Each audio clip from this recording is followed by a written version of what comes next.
পরে ফুলকপির তরকারি দেখতে তো একবারে মাশাআল্লাহ। আসসালামু আলাইকুম, সবাই কেমন আছেন? আশা করি সবাই ভালো আছেন। এখানে কিন্তু ফুলকপি আর আলু কেটে নিয়েছি। এই ফুলকপি আর আলু পাঙ্গাস মাছ দিয়ে রান্না করব। কি জোরে ফেলে যাইতাছে। শীতের তরকারি ফুলকপি খুবই মজার আর আমার খুব পছন্দের। এখানে কিন্তু পাঙ্গাস মাছ ভাজা নিছি, সাথে কিন্তু ধনিয়া পাতা কাটা নিছি, আর এখানে আছে মশলা, জিরা বাটা, আদা রসুন বাটা।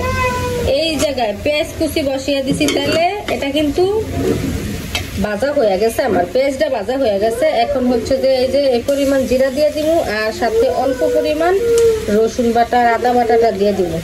আর একটু জিরা দিয়ে তেলে বেশি মজা হবে। এই যে এখন এই মশলাটা সুন্দর করে ভাজা ভাজা করে নেব। মশলার যে একটা কাঁচা গন্ধ আছে না, ওই গন্ধটা মানে এই দূর হয়ে যাবো, আর সুন্দর একটা গ্রান আসবো মশলার দিকে। আর এই দিকে কিন্তু বটবটি আর আলু ভাজি বসাইছি। এখানে কিন্তু মশলাটা সুন্দর একটা গ্রান বের হয়েছে, মশলাটা ভাজা হয়ে গেছে। এখন অল্প পরিমাণে পানি দিয়ে দিতেছি, আর এই পানিটা কিন্তু ভালো।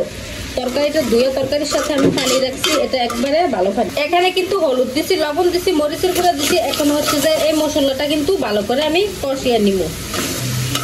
2 মিনিটের মধ্যে কিন্তু মশলাটা আমার কষানো হয়ে গেছে। এই দেখেন তেলটা কিন্তু একবারে উপরে বাইসা গেছে, খুব সুন্দর হয়েছে মশলাটা কষানো। এখন হচ্ছে যাই আমি দিয়ে দিব ফুলকপি। ফুলকপির তরকারি আমার একটু বেশি পছন্দের, ভালো লাগে, মানে খাইতে অনেক ভালো লাগে আমার কাছে। মানে ফুলকপিগুলা মানে আরো 10 মিনিট আগে কাটছি আর কি, কাইটা পানিতে ভিজে রাখছি না, সেই জন্য এই যে দেখেন আমি কিন্তু এখান দিয়ে পাল্লা পাল্লা করে দিছি। কারণ হচ্ছে যায় এই ডান্ডিগুলা কিন্তু সহজে সিদ্ধ হইতে চায় না, সেই জন্য একটু কাইটা দিছি তাড়াতাড়ি যেন সিদ্ধ হয়।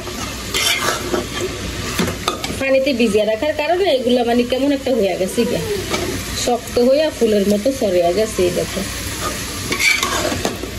তরকারিটা কিন্তু আমি দিয়ে দিছি। এখন হচ্ছে যে অল্প পরিমাণে একটু পানি দিব ভালোভাবে কষানোর জন্য। ফুলকপিটা কষানোর মাধ্যমে কিন্তু বেশ অর্ধেকটা সিদ্ধ করে নিব।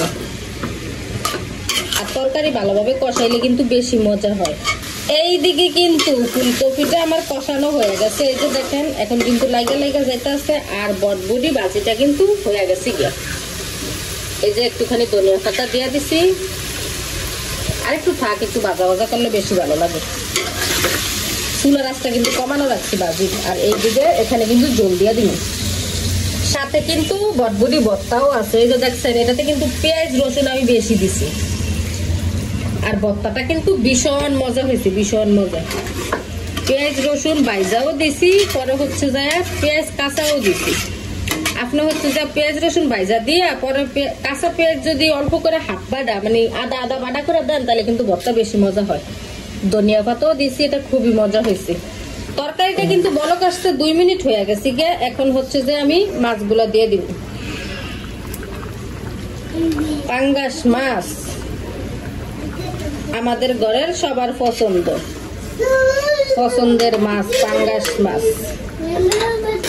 মাছ দিছি 2 মিনিট সময় কিন্তু হইব। এখন হচ্ছে যে আমি ধনিয়া পাতাগুলো দিয়ে দিব, আর ফুলকপি গুলো কিন্তু খুব সুন্দরভাবে সিদ্ধ হয়েছে।